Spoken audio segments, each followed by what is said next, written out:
하나님의 나라를 위하여. 네. 예수님께서 그 제자들에게 오셔서 부활하신 후에 오셔서 토마 사도를 토마 사도는 의심의 그런 뭐 사도 뭐 이렇게 하지만 사실 의심의 그런 뜻이 아니고 사실은 이성 우리에게 하나님께서 주신 이성이죠. 이성을 활용해서 우리가 하나님과 만나는 그런 하나의 상징으로 이해를 하시면 될 것 같습니다. 굉장히 예수님이 포근한 그런 느낌이죠. 그 토마 사도를 갖다 야단치는 느낌이 아니고, 굉장히 빙긋이 웃으시면서 그러면서 왜냐하면 부활은 제가 누누이 말씀드렸지만 예수님의 부활은 역사입니다. 역사성을 갖고 있어요. 누구도 부인할 수 없는 굉장히 많은 증거와 근거가 있죠. 우리가 직접 눈으로 그걸 보지 못했을 뿐이지 그런 근거들을 많이 갖고 있습니다. 굉장히 많은 그 사람들이 인정할 수밖에 없는. 그래서 그 역사성에 대해서는 제가 여러 번 누누이 말씀을 드렸기 때문에 왜 그런 것들이 있는지 다시 여기서 이제 반복하지 않겠지만은 여러분들이 쉽게 그 인터넷이나 온라인이나 아니면 그 유튜브 뭐 이런 것 통해서도 여러분들이 쉽게 부활의 역사성 뭐 이렇게 검색을 하시면 많은 내용들 잘 정리가 되어 있고 심지어는 AI도 제가 한번 질문을 해봤어요. 싹 정리를 해주더라고요. 그렇게 아실 수 있습니다. 나를 예수님께서는 그 토마 사도를 통해서 사람들에게 인류에게 얘기를 하시는 거예요. 나를 보지 않고도 믿는 사람은 어떻다고요? 복되다. 그러니까 예수님을 보지도 않고 믿는 여러분은 우리는 어떤 사람입니까? 이미 복된 사람들. 여러분들은 축복받은 사람들입니다. 아멘. 그것만으로도. 그러니까 보지 않고도 믿잖아요. 뭐 믿음의 근거는 있지만 근거를 갖고 있는 거죠. 그런데 그 간단한 말, 나를 보지 않고도 믿는 사람들은 복되다. 그런데 거기서 우리가 분명히 해야 될 것은 그 믿는다는 게 그럼 뭐냐, 그 내용이 뭐냐, 그게 중요한 거죠. 그냥 교회만 다니면 믿는 거냐. 가서 그냥 뭐 예수 그리스도의 이름으로 뭐 아멘하고 뭐 찬양하고 뭐 한다고 그게 믿는 거냐? 그 믿음의 내용이 중요한 거죠. 그거는 예수님이 이미 당신의 공생활을 통해서 계속 말씀하시고 또 당신의 모든 걸 통해서 다 보여주셨어요. 그걸 이 자리에 모든 걸 다 말씀드릴 수는 없겠지만, 자, 그래서 우리는 볼 수 없는 그 예수님, 그러나 그 내용을 통해서 우리는 알게 되는 바로 그 부활의 역사성을 통해서 우리는 무엇을 알게 되는가, 그것이 중요하죠. 부활의 역사성, 예수님의 부활 사건을 통해서 우리는 무엇을 그럼 볼 수 있는가? 먼저 부활을 통해서 예수님이 보여주신 것은 무엇입니까? 계속 당신이 죽었다가 다시 부활할 것이라는 것을 계속 말씀하시죠. 근데 부활이라는 건 단순히 라자로가 다시 죽었다가 살아난 것처럼 소생을 의미하는 게 아닙니다. 새로운 차원의 그 변화죠. 생명이 이어지는 거죠. 영원한 생명으로까지 그런 표현할 수 없는 그런 차원인데, 그것을 부활의 역사를 우리에게 보여주신 이유는 생명 때문입니다. 생명. 그걸 계속 말씀을 하셨고 그걸 증명을 하신 거죠.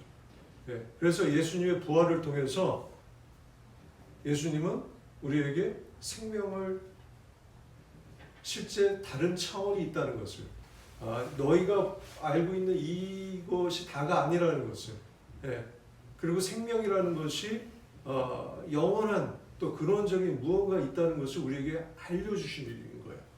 그래서 십자가 부활을 통해서 우리는 무엇을 볼 수 있는가? 근원적이고 영원한 생명을 볼 수 있습니다. 십자가 부활을 이렇게 보면 여러분들이 그것을 볼 수 있어요. 그걸 이제 믿음의 또 눈으로 본다고 얘기할 수 있겠죠. 자, 두 번째는 십자가와 부활, 왜 부활은 십자가를 통해서 이제 진행된 거죠? 왜 그렇게까지 하셨는가? 왜 그렇게까지 하셨을까요? 왜 그렇게 외아들까지, 예수님이 이 세상에 인간으로 오셔서까지 그것도 그렇게 가난하고 또 힘들게, 그리고 유랑을 하면서 결국 십자가까지 지면서 왜 그렇게까지 하셨을까? 왜 굳이? 왜 그렇게까지 하셨을까? 딱 한 가지밖에 답이 없어요. 우리에게 그걸 알려줘야 되는데 그걸 본인이 스스로 그걸 증명해낼 수밖에 없는 거잖아요. 그러다 보니까 그 모든 것들을 당신이 감수하신 거죠. 왜 그렇습니까? 왜 그렇습니까? 부모가 자식을 위해서 숙명처럼 지어야 할 십자가들 있죠? 그 왜 그렇습니까? 자식에게 왜 그렇게 합니까? 부모가 왜 그렇게 해요? 자식한테 왜 그렇게 합니까? 모르세요? 부모님들에게 사랑밖에 없어요. 사랑밖에. 이거 뭐 말로 형언할 수 없는 그런 사랑인 거예요. 그러니까 우리는 십자가 부활을 통해서는 그 하나님의 사랑을 볼 수밖에 없어요. 보입니다, 그게. 좀 쉬운 예를 좀 말씀을 드리면, 지난번 제가 이제 그 강론할 때, 폭삭 소가수다 때문에 막 좀 난리 났지 않습니까? 눈물 나고. 그 폭삭 소가수다에서, 요 관식이가, 그 딸 이름이 뭐죠? 금명이가 자기가 이제 나름대로 자기 그 부모한테 뭔가 좀 그 자기 딴에는 부모한테 좀 뭔가 한다, 자기도 집에 기여한다, 난 받는 사람만이 아니다라는 거를 좀 자기 스스로 뭔가 증명하고 싶어서 자기가 알바하고 뭐 해서 한 그 돈 중에 뭐 얼마를, 뭐 10만 원인가 뭐 얼마를 갖다 계속 송금을 했다고 그랬잖아요. 송금을 합니다, 집에. 집에 송금하는데 그걸 관식이가 받아서 그걸 어떻게 했습니까? 금명이 통장에다 꼬박꼬박 한 푼도 안 쓰고 그거를 다 모아놨죠. 그거를 나중에 관식이가 죽은 다음에 그 통장을 이제 금명이가 받고 펑펑 웁니다. 그죠? 그게 뭡니까? 그 통장은 금명이에 있어서 뭐예요? 금명이는 그 통장을 통해서 무엇을 봅니까? 무엇을 봅니까? 자기 아버지의 자기에 대한 사랑을 보는 거예요. 그리고 그 통장을 본인이 간직하면서 죽을 때까지 간간히 꺼내보면서 그걸 보고 아버지를 기억하고 이렇게 하는 게 바로 전례예요. 그게 전례입니다. 지금 우리가 예수님을 기억하고 이렇게 하면서 예수님의 말씀을 또 전하고 함께 나누고 또 함께 기도하고 십자가를 보고 하면서 하는 이 모든 것들이 바로 그 사랑을 보는 거예요. 그리고 감사하고. 그게 전례예요. 쉽게 얘기하면. 그 통장을 보는 금명이. 그걸 가끔씩, 거기에 이제 말도 좀 덧붙이고 뭐 하고 이렇게 하면 이게 하나의 예식이 되는 겁니다. 전례에 되는 겁니다. 바로 그러한 사랑을 우리는 보는 거예요. 십자가 부활을 통해서. 그래서 이렇게까지 하셨다. 그 사랑을 보는 것이죠. 세 번째는,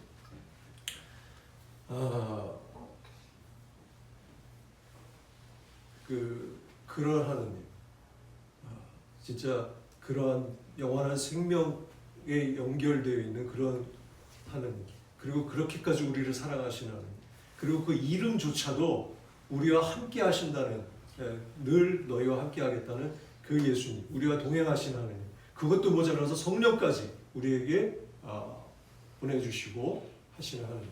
처음에 제자들에게 나타나서 오늘 그렇지 않습니까? 숨을 불어주시면서 성령을 받아라 또 말씀하시잖아요. 그렇게까지 하면서 우리와 함께 동행하시는 하느님. 뭐가 두렵습니까? 죽음이 두렵습니까?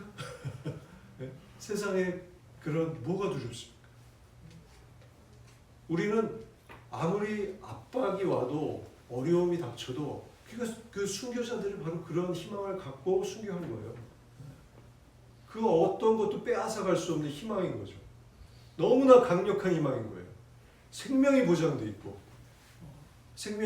있고, 그리고 또 그야말로 우리가 함께 동행하시고 우리를 살펴주시고 우리를 이끌어가시는 하나님이신데, 뭐가 우리가 순간순간 우리가 절망에 빠질 수도 있고 실망할 수도 있습니다. 네, 어려움에 부닥쳐서.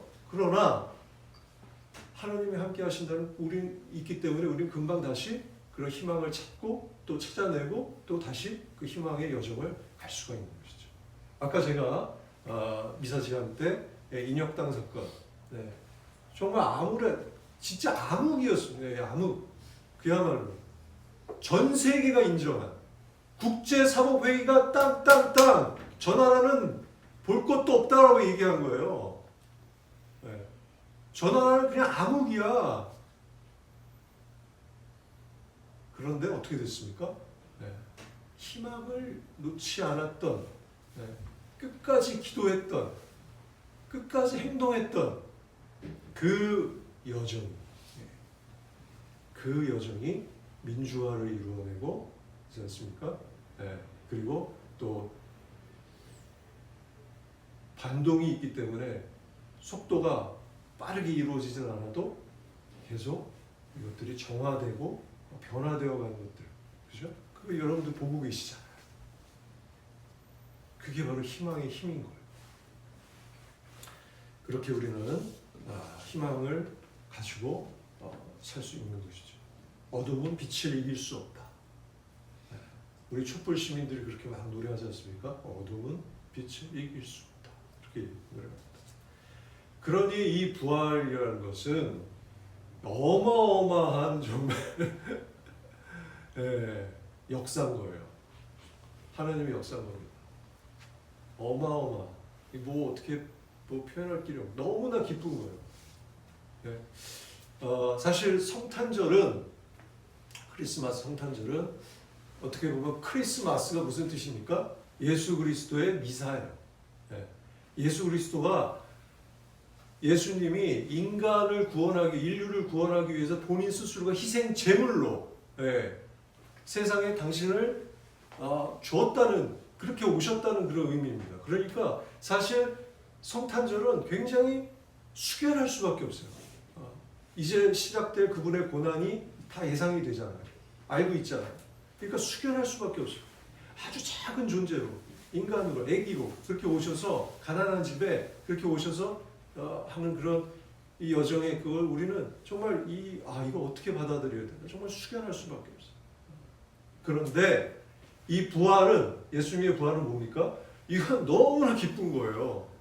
그 모든 정말 부활의 그 생명과 그 다음에 그 사랑과 그 희망과 이런 것들이 그냥 농축되어 있기 때문에 너무나 기쁜 겁니다. 근데 우리 전례는 어떻습니까? 전례는 참 차분하죠. 사실 그 다윗처럼 완전 발가벗고 춤출 정도 그래서는 안 되겠습니다. 그렇지만 정말 그렇게 기뻐해야 될 시기가 부활 시기인 거예요. 그냥 차분하게 그냥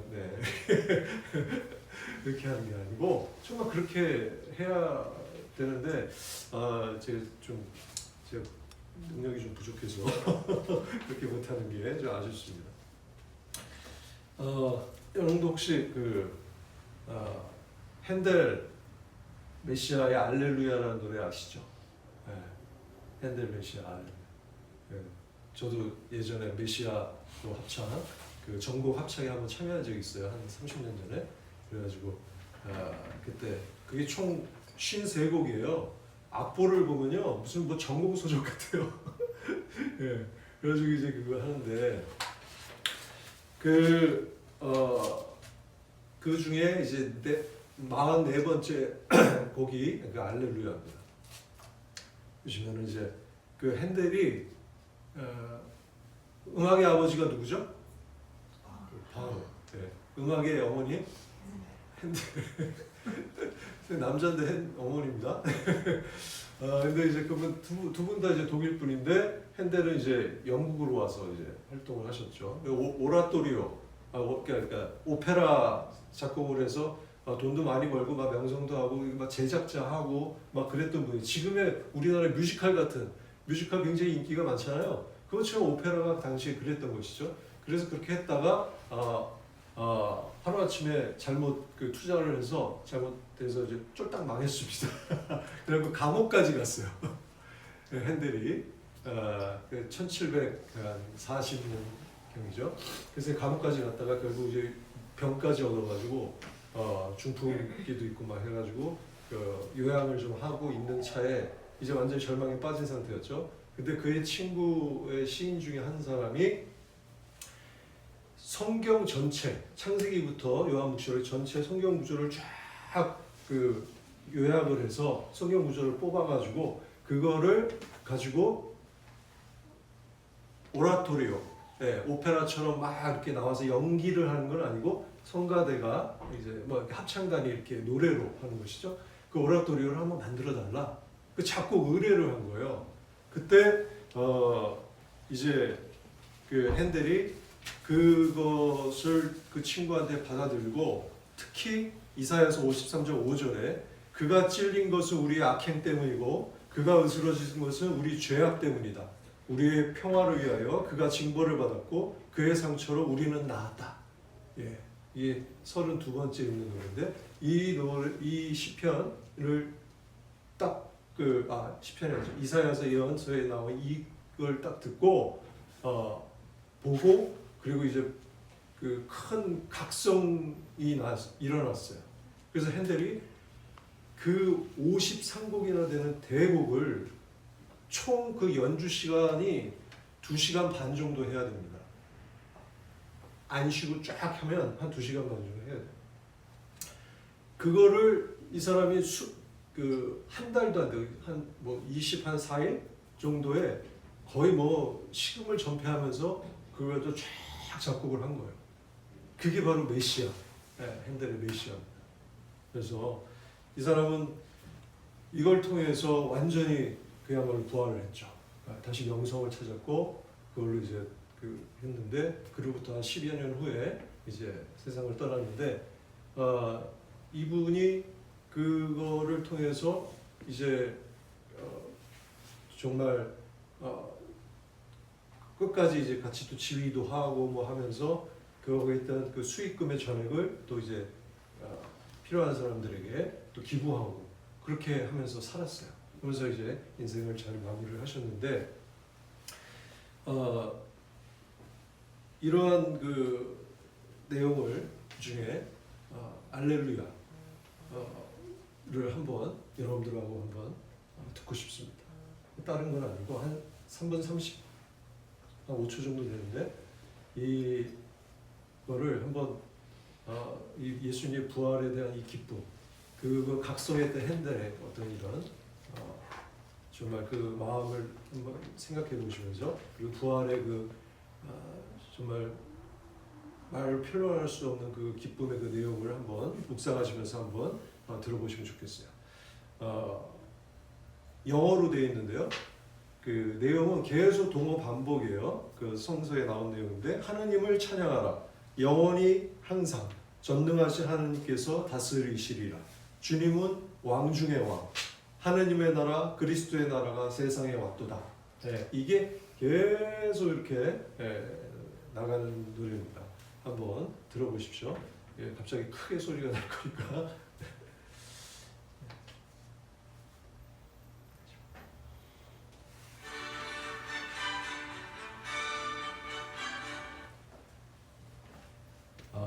꺼졌네?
다음 내년 부활절에는 저희가 성가대 이렇게 해서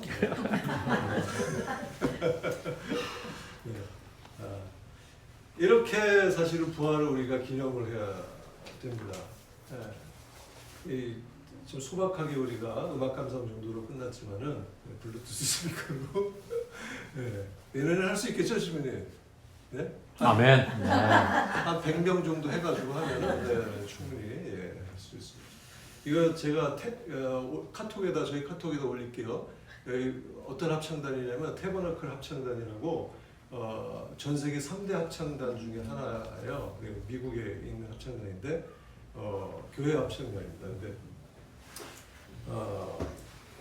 합창단이 365명인데 합창단 멤버가 근데 이번에 했던 거는 이 온라인으로 다 연습을 할 수 있도록 다 차트 뭐 베이스, 엘토 뭐 파트별로 해가지고 다 올려가지고 그걸 다 온라인으로 이렇게 해서 이렇게 화면까지 이렇게 쫙 띄워가지고 이렇게 해서 더 많은 사람들이 함께 참여를 해서 노래를 한 거예요. 그래서 참여를 했는데 한번 제가 올려드릴게요. 한번 들어보시면 이제 또 색다른 또 부활의 어떤 그런 감동을 여러분들이 이어가실 수 있을 거라고 생각이 듭니다. 예, 그렇습니다. 부활은 우리에게 주신 하나님의 정말 말할 수 없는 그런 선물이죠.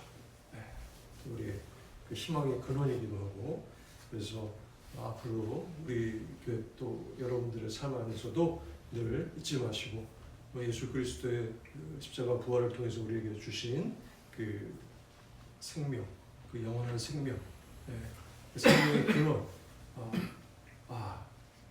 그것이 실제한다는 것을 우리가 또 믿고 그리고 그 신비를 보고 보는 거죠. 그걸 볼 수 있어요.